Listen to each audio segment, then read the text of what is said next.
Blast Live. We're talking about what you're talking about. Get real. No. Y'all, Just this stop. is a sham. It's finally here. Drum roll. Keep it there. Welcome to DBL. Happy Monday, lovely people. Hey. Happy Monday. Good weekend? Feeling good down there? Any exotic vacations? No, not at the moment, but You just stayed local. just, yeah. But probably did something fabulous. Did something very fabulous. She What did you jousted or guys something. do? Were there any candles involved in your weekend? Candles? Yeah, or jousting or Why something exciting. candles? I don't think I she's feel a like- candles person. I just I'm think like, she's... what? Candles? I don't know, something that... Did you have tea? No, what did you guys do? I feel like this is very aimed at me right now. There's three of you just I just sat there want to give you a staring. little love. I want to give you a little love. Didn't mean to put you on the spot, but we do have some important news. Let's jump to that because I don't care what Tori did this weekend. Yep. No, No I'm one kidding. I'm does. kidding. We're starting today with with some you. sad news, actually. We were together Yep. about a TV icon who is not Tori. Pioneer talk show host Phil Donnie sadly passed away yesterday following a long illness. He was 88 years old. Donnie began in Dayton, Ohio in the late 60s with the Phil Donnie Show. It later moved to Chicago and New York, becoming just Donnie. His show ran until 1996, winning 9 daytime Emmys. Incredible. Donnie reinvented daytime TV by inviting the audience to start asking questions. Over the years, Donnie had a lot of fun on the show, but he was best known for exploring hot button issues like feminism, homosexuality, and civil rights. He brought his own distinct journalistic perspective, asking hard questions without being mean, which is something that's tough today. He interviewed all kinds of politicians, notable leaders, and entertainers. Ronald Reagan, Gloria Steinem, Anita Bryant, all appeared on his show. Even John Wayne and Farrah Fawcett sat down for interviews with Donnie. Other talk shows followed his model of audience participation, like Sally Jessy Raphael, Oprah, and Montel Williams. Oprah said, quote, "There wouldn't have been an Oprah show without him." Phil also met his wife Marlo Thomas on the show. The two couldn't hide their attraction for each other. Take a look at this clip. I'm sorry that we are out of time. You are really fascinating. And No, but you are wonderful. I said it when we were off the air, and I want to say you are loving and generous, and you like women, and it's a pleasure. And whoever is the woman in your life is very lucky. Well, thank you very much. He later said it was love at first sight, and the two were married for more than 40 years, having 4 sons together, and Phil also had a daughter from a previous marriage. Yeah, just rewatching that clip.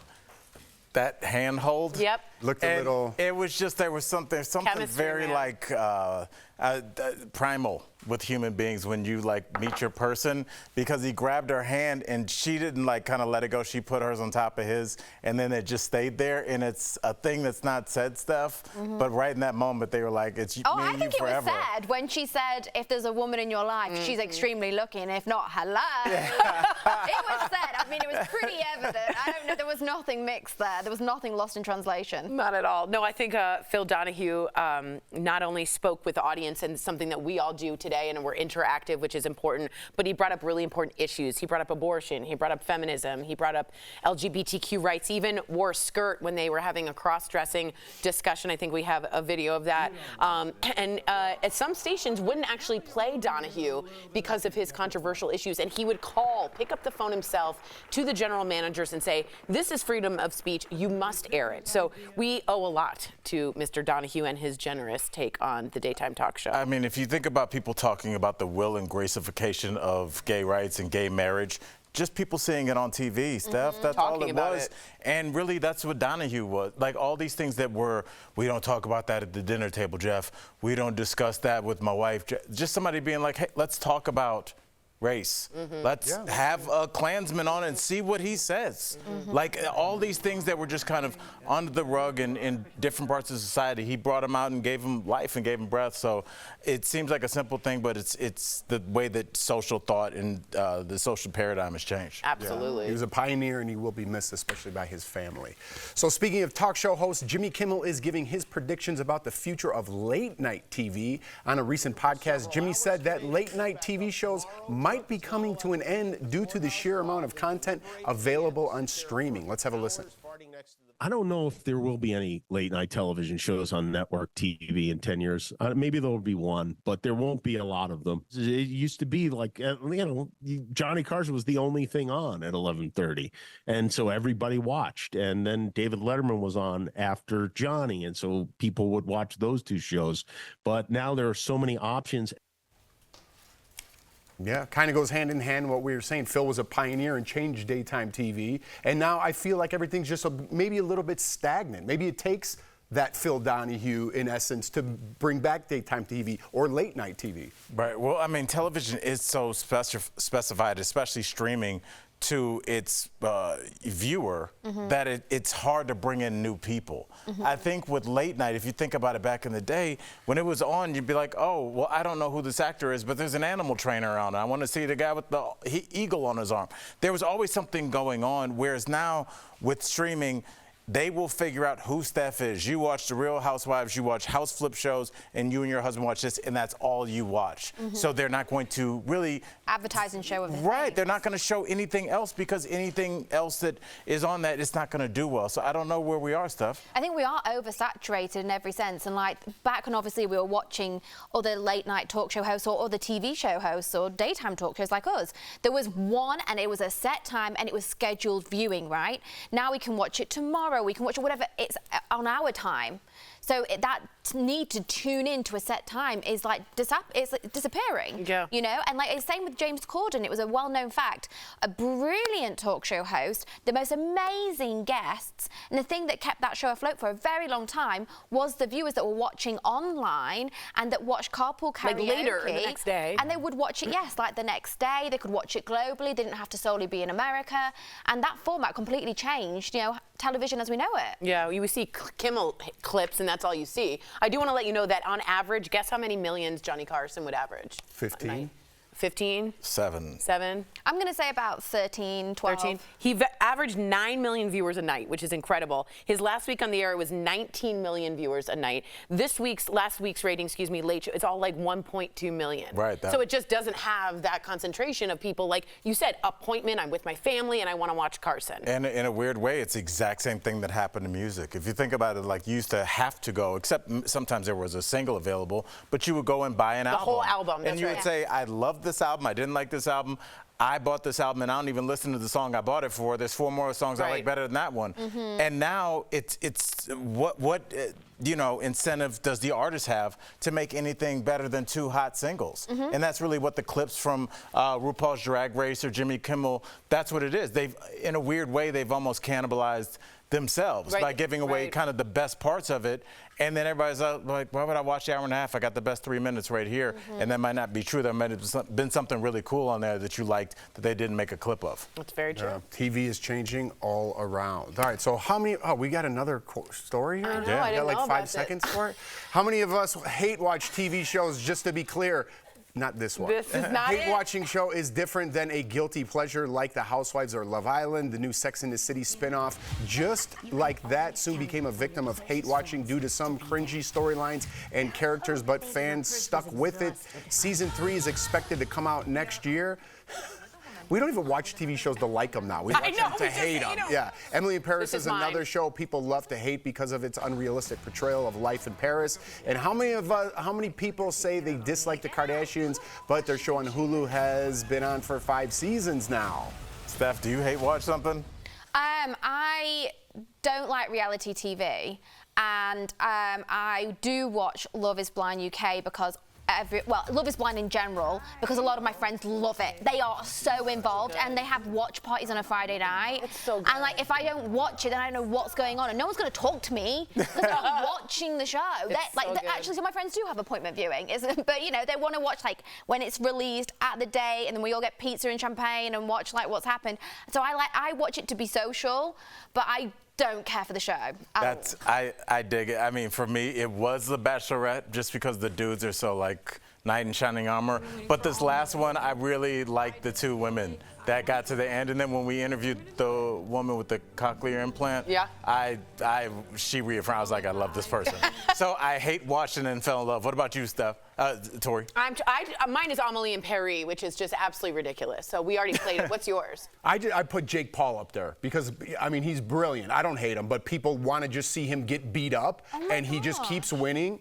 That's why people tune in. Millions, he makes millions and millions of dollars because people want to see him get beat up. He's brilliant. He's brilliant, and he leans into it. And I Good marketer. Yeah, Maybe I should do that.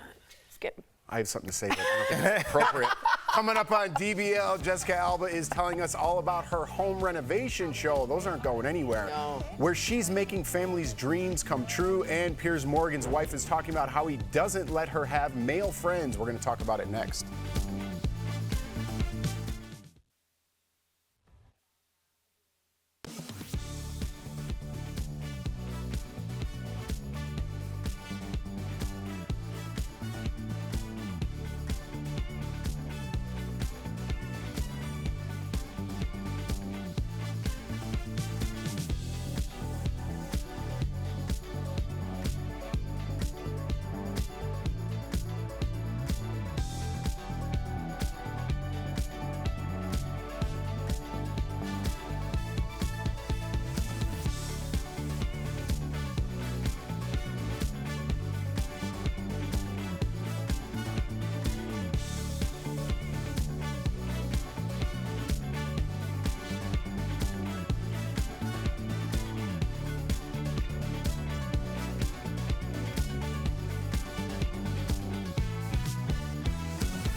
Welcome back. Piers Morgan is in the news today after his wife Celia Walden wrote an op-ed for the Daily Mail, which seems kind of weird, doesn't it? About how Piers doesn't allow her to have male friends.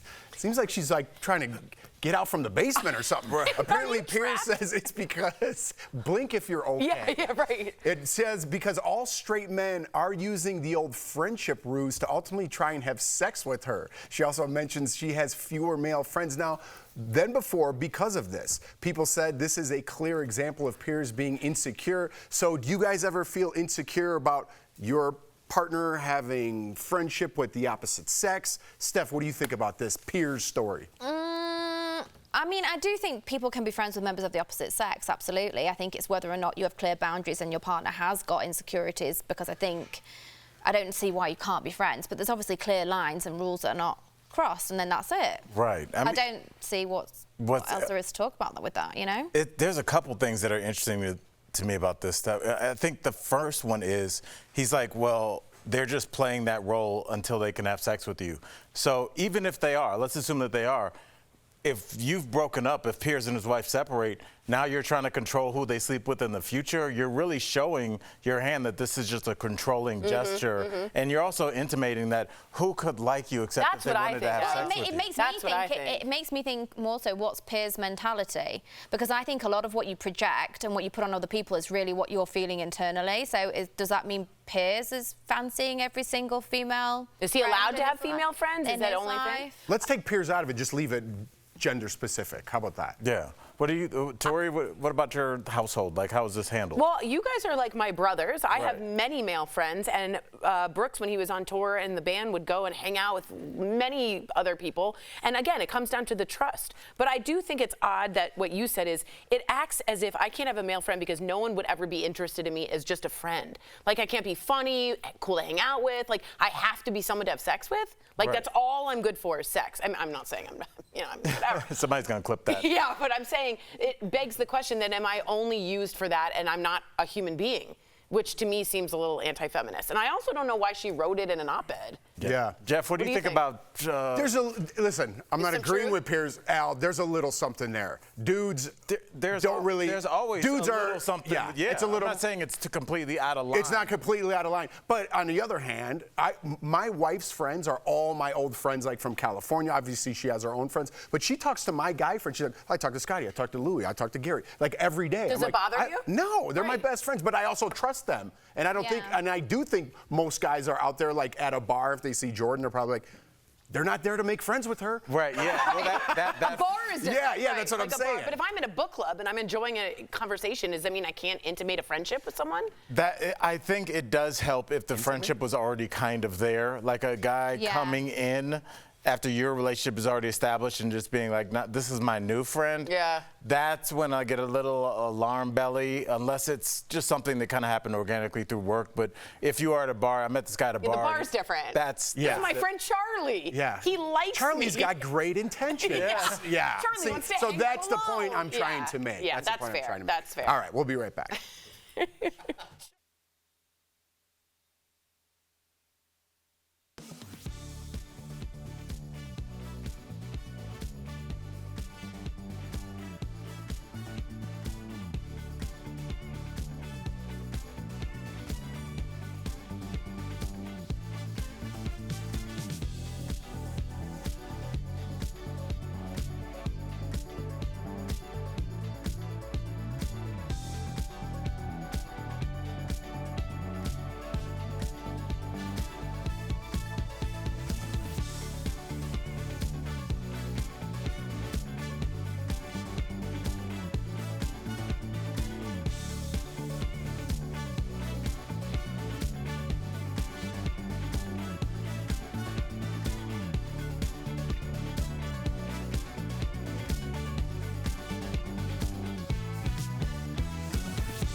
Welcome back. Jessica Alba and Lizzie Mathis have taken on a passion project, making dreams come true for families on their show, Honest Renovations. Earlier, we spoke with them all about it. Take a look. This feels like I'm in my element. Are you looking away? Yeah. You can't look away. Why? Because you're shooting the gun. Jessica Alba and Lizzie Mathis, welcome to DBA. Hi, ladies. So is this your second season of Honest Renovations? What has been the best part about making families' homes' dreams come true? I mean, I would say it's the families. I think it's literally, changing their lives. There aren't many circumstances where you can really, never know someone, and in 2 months get so close with them and literally give them life-changing solutions to their life. And there's no other show that's really like this. That's what makes it so wonderful. It's like you're not just getting a beautiful home design, you're getting a story with it. You are really getting the family's story, which is really nice. We love the feel-good stories. It brings us in. We definitely love a before and after. I will stick around all day for that, okay? So I'm in. But Jessica, you and Lizzie are both moms of 3. Shout out. Yes. Do you embrace the chaos, or are you able to keep your home clean and organized? Ooh. I think there's different moments and stages where all of that is true. Sometimes it is chaotic, and that's just the reality of being a parent. That is life. And I think the beauty in how Jess and I both keep our homes is we love something to be aesthetically pleasing, but we also want it to feel lived in. And homey. Yeah, homey and cozy. Yeah. So we want people to come over, and we want our kids and our family to always feel comfortable, to be able to walk into any room, hang out in any room, chill in any room. Yeah. But at the same time, yes, we do have an aesthetic that we like to hold in the home. And so it's important for us to keep everything organized and in its place and, you know, everything to have its own moment in each room. With all the families you've helped, what are the most common issues in their homes? You know, I would feel that's exactly what I think we see the most. The most is exactly what you just said. As a parent, it's real talk. Everyone feels like no matter what space they clean first, the other one is going to get messed up. There's no consistency of organization.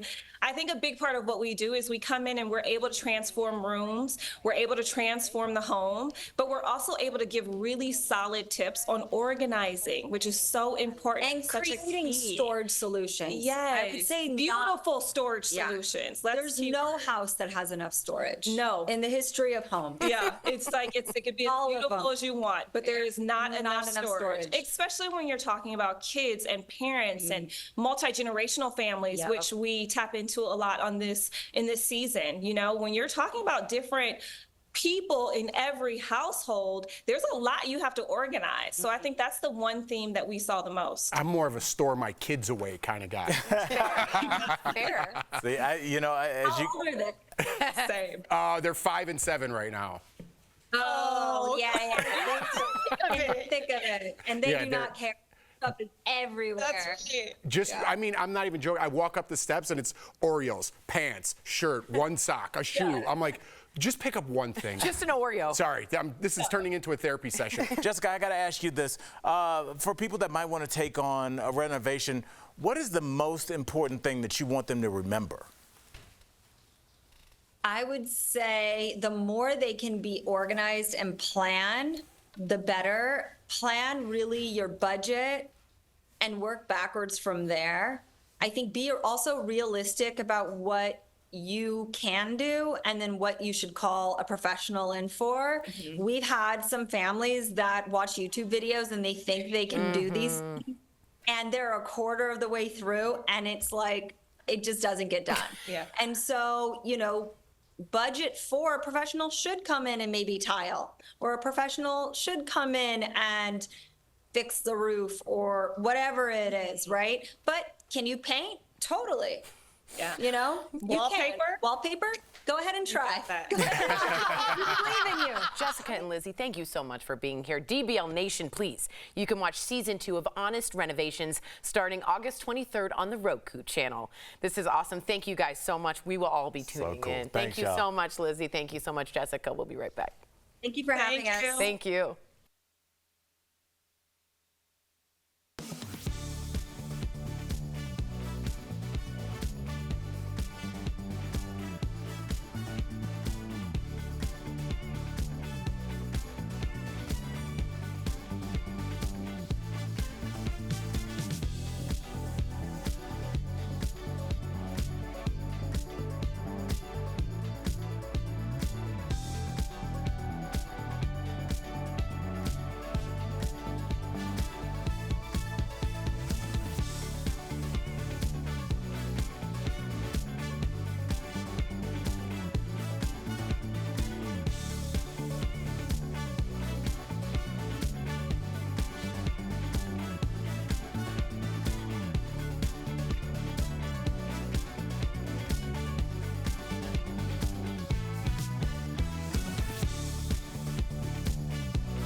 Welcome back to DBL. Flipper flop star Tyreek El Moussa is once again promoting his new show, The Flip Off. I thought it's been on the air for 3 seasons. 10 decades. With his new wife, Heather, and his ex, Christina Hall, they posted another video showing off how alike the two are. Take a look. What should we get?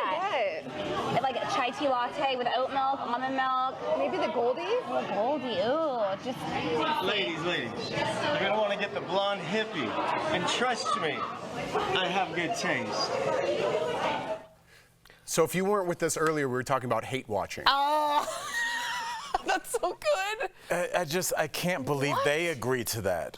You can't even hear them. Like they didn't I was turn like, the can you sound pipe off. in more background noise? Were you at the Bears game? And I can't even get a call back for another show. All right, we'll see.